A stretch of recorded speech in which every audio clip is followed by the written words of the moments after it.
السلام علیکم ناظرین، یہاں آ کر اسے مایوسی ہوئی۔ وہ چند ثانیے بعد عمارت کی چھت پر تھا۔ ترک باز کو قتل کرنے والا چھلاوا دوسری جانب سے چھلانگ لگا کر غالباً چھت سے کود گیا تھا۔ قاسم نے آغا حسن کو چھت پر آتے دیکھا تو چیخ کر کہا، بھاگو، یہاں نہیں ہے، پرلی طرف جھاڑیوں کی طرف دیکھو، وہ چھت سے کود گیا ہے۔ قاسم خود بھی الٹے پاؤں بھاگا اور کسی آندھی کی طرح عمارت کی شمالی سمت میں دوڑ لگا دی، لیکن یہاں آ کر بھی آغا حسن اور قاسم کو مایوسی ہوئی۔ دشمن نکل چکا تھا۔ قاسم اور آغا حسن ایک پورے دستے کے ہمراہ شام تک معسکر کا سارا علاقہ چھانتے رہے، لیکن ترک باز کا قاتل اسے غائب ہو چکا تھا جیسے گدھے کے سر سے سینگ۔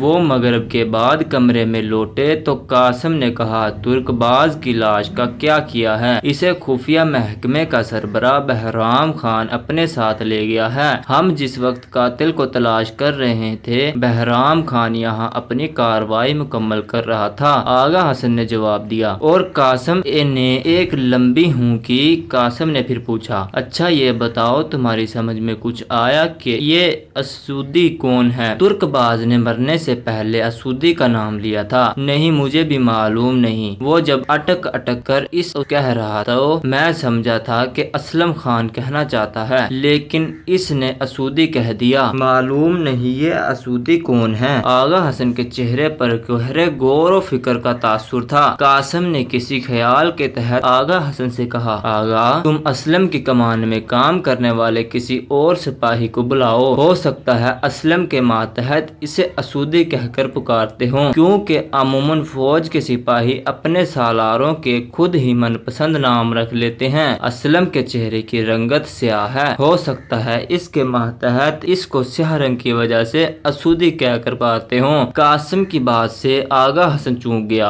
اور اس کے تحسین آمیز انداز میں قاسم کی جانب دیکھتے ہوئے کہا، باخدا تم بہت زیادہ ذہین ہو، تمہیں تو خفیہ محکمے کا سربراہ یا پھر شاہی سراغ رساں ہونا چاہیے۔ تم بالکل ٹھیک کہتے ہو، اسلم خان کا نام اس کے ماتحتوں نے نہیں رکھا، بلکہ ایک موقع پر سلطان نے اسے اسودی کہہ کر پکارا تھا، تب سے اسلم اپنے نام کے ساتھ کبھی کبھی اسودی کا لقب لکھ دیتا ہے۔ لیکن کمال ہے، مجھے پہلے یہ بات کیوں نہ یاد آئی؟ دراصل قاتل کے تعاقب نے میرا دماغ معوف کر رکھا تھا۔ آغا حسن نے پھٹی پھٹی آنکھوں سے پھر جوش لہجے میں بات کی۔ قاسم کی حالت بھی عجیب تھی، ایک بہت اہم سراغ اس کے ہاتھ لگ گیا تھا۔ اس نے کسی قدر ٹھہرے ہوئے لہجے میں آغا حسن سے کہا، آغا دھیان رہے ابھی اسلم خان کو خبر نہ ہونے پائے، میں اس پر کسی خاص ترتیب سے ہاتھ ڈالنا چاہتا ہوں۔ قاسم نے کہا تو آغا حسن کی حیرت کی انتہا نہ رہی۔ ہاتھ ڈالنا چاہتے ہو؟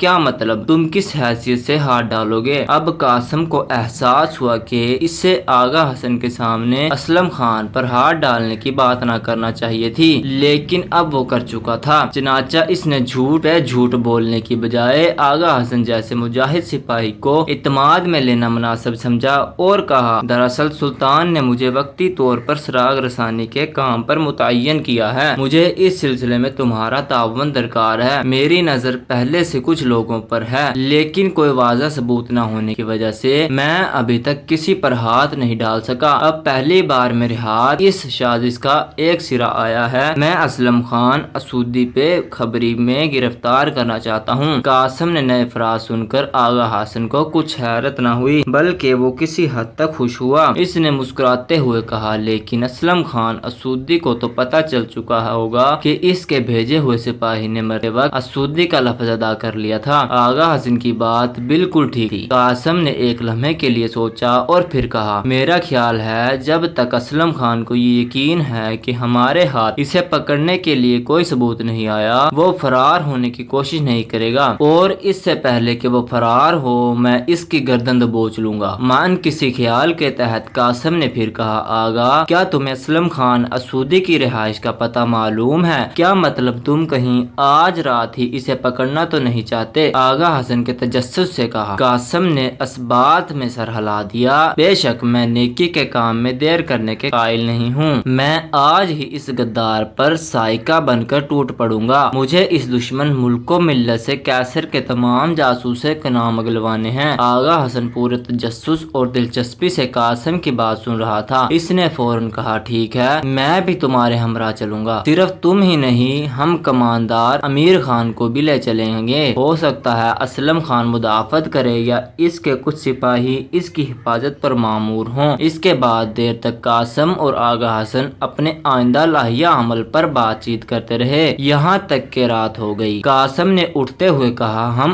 آدھی رات کے وقت اپنے منصوبے پر عمل درآمد کے لیے روانہ ہوں گے۔ یہ اچھا ہوا کہ تمہیں اسلم خان کے گھر کا پتہ معلوم ہے، اب تمہارے ذمے صرف یہ کام ہے کہ امیر خان کو واردات کا لائحہ عمل سمجھ کر رات کے پہلے پہر فوجی چھاؤنی کے دروازے پر لے آؤ۔ قاسم نے آغا حسن کو اس کی ذمہ داری سمجھائی۔ قاسم کی ہر بات پر آغا حسن اثبات میں سر ہلاتا رہا۔ تمام معاملات طے کرنے کے بعد قاسم آغا حسن سے اجازت لے کر گھر کی جانب چل دیا۔ آدھی رات سے زیادہ گزر چکی تھی۔ ادرنا کی فوجیں چھاؤنی کے علاقے میں افسروں کی رہائش گاہوں کے نزدیک 3 گھڑ سوار سائے دکھائی دیے۔ یہ ان افسروں کی رہائش گاہیں تھی جو شادی شدہ تھے۔ ان رہائش گاہوں کی پچھلی جانب شہتوت کے بہت سے گھنے درخت تھے، جہاں دن بھر افسروں کے بچے شہتوت جتنے نظر آتے تھے۔ تینوں گھڑ سوار سائے شہتوت کے گہری تھی۔ یہ لوگ گھوڑوں سے اترے اور گھوڑوں کو شہتوت کے درختوں کے ساتھ باندھ دیا۔ اب تینوں ساؤں عمارتوں کی جانب بڑھ رہے تھے۔ عمارتوں کی تیسری رو میں پہلا مکان اسلم خان کا تھا۔ تینوں سائے اسی جانب جاتے ہوئے نظر آئے۔ وہ اسلم خان کے مکان کے قریب پہنچے تو رک گئے۔ یہ پکی اینٹوں کا بنا ایک چھوٹا سا مکان تھا، جس کا بیرونی دروازہ گلی کی جانب سے 14 فٹ لمبا تھا۔ عقبی جانب مکان کے کمروں کی پچھلی دیوار تھی۔ امیر خان کا سایہ مکان کی عقبی جانب چلا گیا۔ آغا حسن اور قاسم دروازے کی جانب بڑھ گئے، یعنی چلی کہ ان تینوں افسروں نے اپنے چہروں پر ڈھاٹے باندھ رکھے تھے۔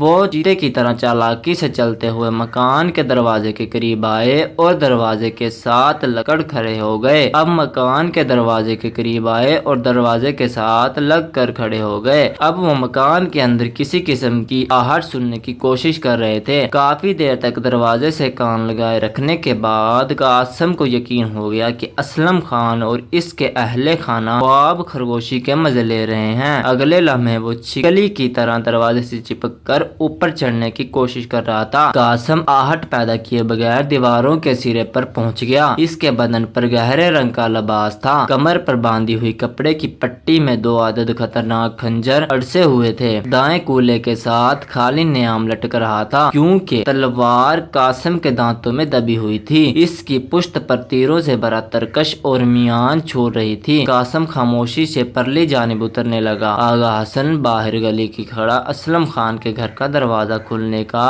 انتظار کر رہا تھا۔ قاسم نے انتہائی احتیاط سے آواز پیدا کیے بغیر اندر سے دروازہ کھولا اور آغا حسن کو بھی اندر بلا لیا۔ ادھر امیر خان نے کمال پھرتی کا مظاہرہ کیا تھا۔ وہ مکان کی عقبی دیوار میں موجود اینٹوں کے زخموں میں ہاتھ اور پاؤں کی انگلیاں پھنساتا کسی چھپکلی کی طرح دیوار پر بلی کسی چال چلتا ہوا صحن میں اترتے ہوئے زیتون تک جا پہنچا۔ یہاں سے گھر کا تاریک صحن نظر آ رہا تھا۔ امیر خان سب سے اوپر والے زینے کی دیوار پر اوٹ میں دبک کر بیٹھ گیا۔ یہاں سے اسے آغا حسن اور قاسم کی کارروائی پر نظر رکھنا تھی۔ قاسم اور آغا حسن بیرونی دروازے سے اندر داخل ہوئے تو سب سے پہلے مکان کا صحن تھا۔ مکان کے صحن میں شہتوت کا ایک بہت بڑا درخت لگا ہوا تھا، جس کا سایہ رات کی تاریکی میں کسی بھوت کی طرح دیواروں پر پڑ رہا تھا۔ آج چاندنی رات تو تھی، لیکن چاند اپنی کئی منزلیں طے کرتا ہوا سورج کے تعاقب میں شفق پار چھلانگ لگانے والا تھا۔ قاسم اور آغا حسن بڑھ کر برآمدے کے داخل ہو گئے۔ یہاں تاریکی تھی اور مکان کے دونوں کمرے کے دروازے اندر سے بند تھے۔ قاسم اور آغا حسن نے الگ الگ دروازوں پر کان لگائے اور اندر کسی قسم کی آہٹ محسوس کرنے کی کوشش کرنے لگے، لیکن کمروں میں بلاکی خاموشی تھی۔ قاسم کو کچھ غیر قدرتی سا لگا، لیکن وہ نہ سمجھ سکا۔ بالآخر اس نے دروازے پر دباؤ ڈالا تو یہ جان کر اس کی حیرت کی انتہا نہ رہی کہ دروازہ کھلا تھا۔ اس نے چونک کر ہاتھ ہٹا لیا اور آغا حسن کو ہاتھ سے اشارے سے اپنے قریب بلا لیا۔ دونوں بے حد احتیاط کر رہے تھے۔ آغا حسن قریب آیا تو قاسم نے اسے باہر رکنے کا اشارہ کیا اور خود تاریک کمرے میں داخل ہونے کے لیے دروازے کو یکلخت چوہٹ کھول دیا۔ اگلے لمحے وہ کمرے کے اندر تھا، لیکن اپنے اندر داخل ہوتے ہی گویا اس پر آفت ٹوٹ پڑی۔ اس نے تلوار کا بھرپور وار کر کے